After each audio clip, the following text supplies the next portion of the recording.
Okay guys, so just removing the other piece now. As I said, just spread a little bit of WD-40 on the 221 mil bolt.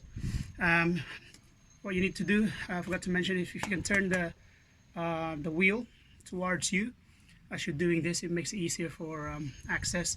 It's really tight, especially if it hasn't been touched for a while. So I'm using a long breaker bar here, but anything you have which gives you more leverage, I suggest you use it. And so that can easily be loosened, yes, and then I can use the smaller ratchet here to do the rest of that. Okay. And by the way, when you do put this back on, they do have lock thread glue on them, so I suggest you should have some of that when you tackle this, so you put it back nice and tight. Okay. Yeah. Okay, time to remove the disc. So you can see the reason I'm replacing this because it's quite lipped. It's lipped now. It's 4 years old, so without knowing its actual minimum thickness for this spec, I didn't want to take the risk of grinding it, making it flat again, so I just bought new ones anyway. So it's up to you. If you find out the minimum thickness for this, then yeah, so you can grind it and then have somebody grind it both sides, flatten it, put it back in again. But I'm replacing them. So okay, here's a star nut here, so just loosen that. It's not so tight, so remember that when you're bringing it back in, it's not to over tighten it. Okay, and so I'm just removing that. Easy, don't lose it. This might need some wiggling. I'm gonna get one of my rubber mallet. Stand by. That doesn't work, this one will.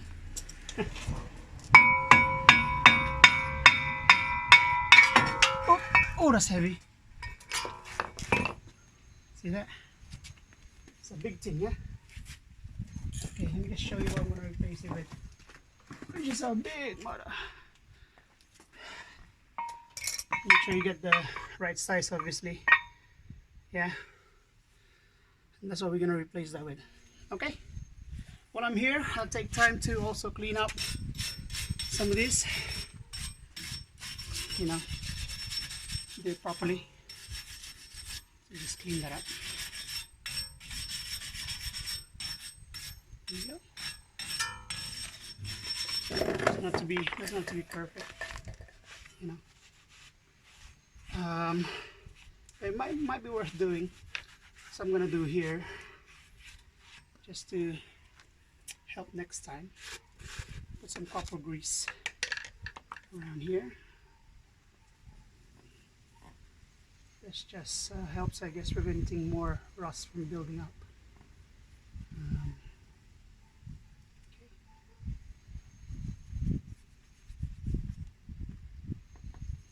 You don't have to go too thick on the grease, just enough so that you can see it being covered anyway. Okay, and that's that. So the disc is ready to go in. Before you do that, sometimes when you buy new things like this, there's still a bit of grease, so make sure you have a clean cloth and just wipe the disc itself from any residue. This one's pretty good actually, but I'm gonna wipe that anyway.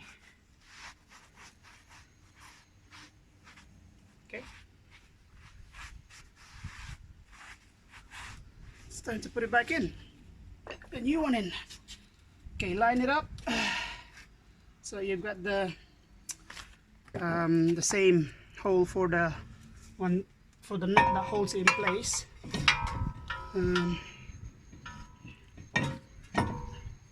which is there. All right. That one had a bit of a thread lock on it, so I'm going to put some of that. If I can find it. Yep. There it is.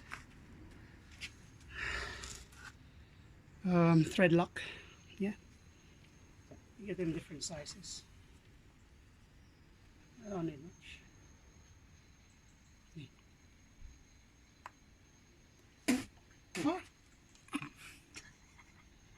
Okay, here we go. That's the one. So lock thread in there. And so remember again, it doesn't have to be tight, but enough. Okay, I should hold it. And yeah, so that's the disc done. Because I handled it earlier on, I'm just gonna wipe that part there. If you do have a degreaser, you can use that too. Basically, make sure that there's nothing, no grease in this. Yeah, so that the brake pads will hold. It's not much in there, to be honest. This one. Okay, so putting it back is in obviously reverse order. But one important thing before, unless you want me to show you how to put it back, is retracting this brake caliper to fit in the new pads, because obviously that's compressed and you need to move that back to be able to put new ones in because they're thicker. And the only way you can do that is really through set of tools for this main purpose, which is this one. Okay, you can find them everywhere. You can find in eBay, your car parts, so it's easier to kind of wind that back. Okay, I'll show you in a minute.